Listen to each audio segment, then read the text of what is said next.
Assalamualaikum, saya Rail. Kita jumpa lagi di channel My College Journey.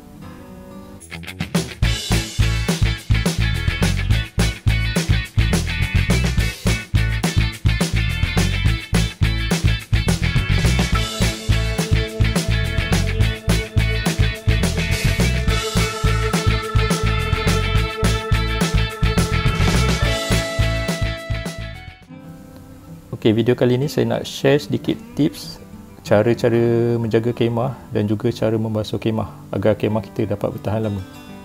Ok, sebelum tu saya nak minta bantuan dari anda semua untuk subscribe channel ni dan share video ni.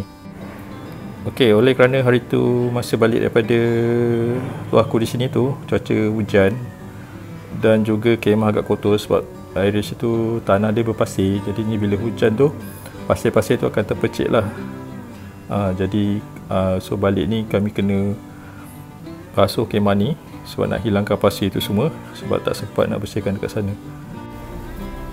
Ok, biasanya kalau cuaca ok, panas, lagi mudah lah sebenarnya nak simpan kemah ni.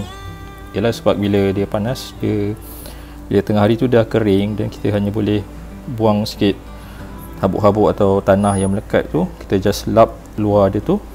So bila dah make sure kering, bila kita dah buka, kita dah pack balik, lepas tu kita boleh terus simpan. So yang penting masa kita simpan dalam beg tu, kemah ni dah betul-betul kering lah. So jangan sesekali simpan waktu dia belum betul-betul kering, dia lembab-lembab ke, jangan simpan. Kecuali lah macam hari tu kita orang hujan, tadinya kemah memang tak sempat kering sepenuhnya, kita akan terpaksa juga simpan, dan bila bawa balik tu kita kena buka dan keringkan. Ok, tips seterusnya, bila kita pasang kemah, sebelum pasang kemah tu dan bila kita dah pilih tapak, pastikan kita guna ground sheet ni sebagai lapik di bawah ataupun alas maksudnya lapisan pertama kemah kita lah. Benda ni sebagai protection lah, sebab kadang-kadang tapak tu ada batu, ada kayu, jadinya so kalau apa-apa dia akan dia mengelakkan daripada kemah kita koyak atau bocor dan sebagainya lah. Dan lagi satu, dia akan kurangkan kotor kita punya kemah, sebab bila cuci pun jadi lagi mudah dan kita hanya basuh ground sheet ni bahagian bawah. Ok, so jadinya kita perlu letak kita punya ground sheet tu di bawah. Ok, kita punya apa tu, ground kemah kita ni macam saya punya inner tent. So saya akan letak ground sheet saya ni sepanjang kemah saya lah. Ok, tips seterusnya untuk kita menjaga kita punya tent ni bertahan lama, kita kena bersihkan sentiasa segala kekotoran lah yang ada pada kemah ni. Contohnya ada kesan pasir dan juga tanah, so kita kena bersihkan supaya dia tak melekat lah. Jadi kita akan simpan tent ni dalam keadaan yang bersih. Ok, sebenarnya dalam penjagaan tent ni untuk dia kekal lama adalah supaya dia boleh waterproof tu bertahan dengan lama. Jadinya benda yang paling penting adalah coating bahagian dalam ni. Kalau kita perasan, dalam bahagian dalam kemah, setiap kemah akan ada lapisan macam plastik macam tu. Benda ni sebenarnya akan buat kemah kita waterproof. Dan juga dekat jahitan ni dia akan ada satu tape ataupun dipanggil seam. Benda ni pun dia akan menghalang air dari luar untuk masuk ke dalam kemah. So dua benda ni yang kita kena jaga. Ok, sebenarnya nak basuh tent ni pun dia mudah je. Sebenarnya kita hanya perlukan air saja, tak perlu pun gunakan sabun. Ok, tapi mengikut saya punya bacaan, kalau dekat luar negara tu ada yang basuh guna sabun, tapi ada sabun khas dia lah. Cuma kat pasaran tempatan ni saya tak pernah nampak lagi lah orang jual sabun tu. Jadi ini dah memadai jika kita basuh dengan menggunakan air sahaja. Ok, lagi satu tips, tent ni kita tak boleh basuh guna mesin basuh lah. So memang kena basuh manually dengan tangan, air dan juga span lah. Kita jangan guna brush. Ok, kita gunakan span yang lembut. So kita gosokkan perlahan-lahan, ok, supaya dia tidak merosakkan coating waterproof dia tu. So untuk yang luaran ni kita boleh guna span dan air.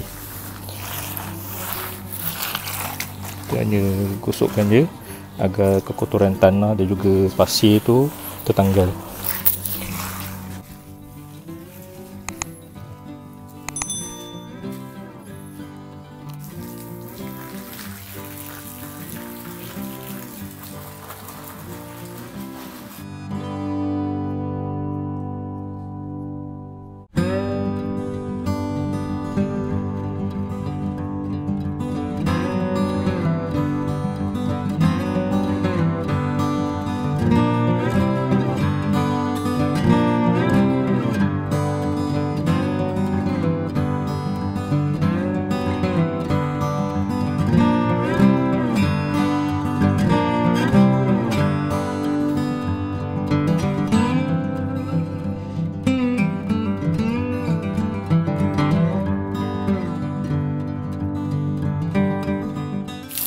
Okey, lepas kita dah siap gosok dengan span bahagian luar tadi, so kita bolehlah bilas semula dengan air biasa, air pipe, supaya tanah-tanah yang pasir tadi tu dia hilang.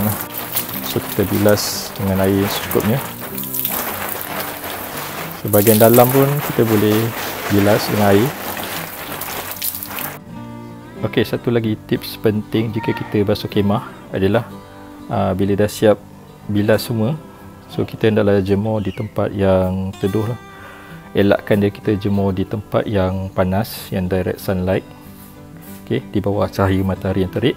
So kita elakkan, kita cari tempat yang teduh, dan kalau boleh lagi bagus kalau di kawasan dia berangin, so supaya dia cepat kering. Okay, tujuan kita sidai di tempat yang teduh pun sebab kita nak menjaga dia punya waterproof coating tu daripada rosak.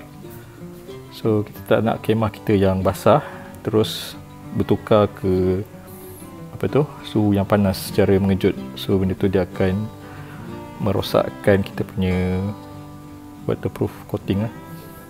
Okay, kesimpulannya penjagaan kemah ni sebenarnya taklah susah mana, cuma kita kena rajin sikit untuk buat lah. So basically saya recap balik, yang paling penting kalau saya lah akan pasang ground sheet di lantai kemah untuk mengelakkan kemah kita daripada bocor, koyak, kotor dan sebagainya. Okey, yang kedua, sebelum kita kemas, sebelum kita simpan kemah tu, pastikan kemah tu dah kering untuk mengelakkan dari bau kepam, dia berkulat dan dia betik lalat dan sebagainya lah. So kalau kita terpaksa juga masukkan kemah dalam beg dengan keadaan yang basah, so kita segera bila balik tu kita keluarkan semula dan keringkan semula kemah kita. Okey, dah kering baru kita masukkan semula dalam beg. Okey, kalau nak basuh jangan basuh selalulah. So dalam beberapa bulan sekali baru kita basuh. Bila kemah kita betul-betul kotor baru kita basuh. Okey, kalau nak basuh jangan guna sabun, jangan guna washing machine, cukup sekadar guna air. Nak guna span pun boleh, tapi span tu guna bahagian luaran saja. So dalam tu kalau boleh tak payah guna span lah, cukup sekadar kita lalukan air untuk buang pasir dan juga tanah. Okey, yang paling penting sebenarnya untuk kemah ni kita kena jaga dia punya waterproof coating tu dan juga seam dekat jahitan tu supaya dia tak tertanggal lah. So bila dua-dua ni rosak, so kemah kita dah tidak waterproof lah. Kalau kita dah basuh tu jangan jemur dekat tempat panas, kita jemur dekat tempat yang redup, contoh macam ni. Okey, kita jemur tapi di bawah bumbung lah. So dia akan menjaga kita punya waterproof coating tu daripada rosak. Okey, itu saja sharing dan juga tips yang dapat saya kongsikan hari ini. Ini semua adalah berdasarkan bacaan dan juga pengalaman saya. Okey, kalau anda rasa video ni bermanfaat untuk para campers, mohon sharekan video ni kepada agar semua campers lain akan dapat info yang sama. Dan kalau korang ada tips atau sharing yang berguna yang mungkin saya pun belum tahu, so sila bolehlah komen di bawah. Okey, lepas tu jangan lupa subscribe channel Michael Legend ni. InsyaAllah nanti saya akan kongsi lagi tips-tips lain berkaitan dengan family camping. Okey, Assalamualaikum.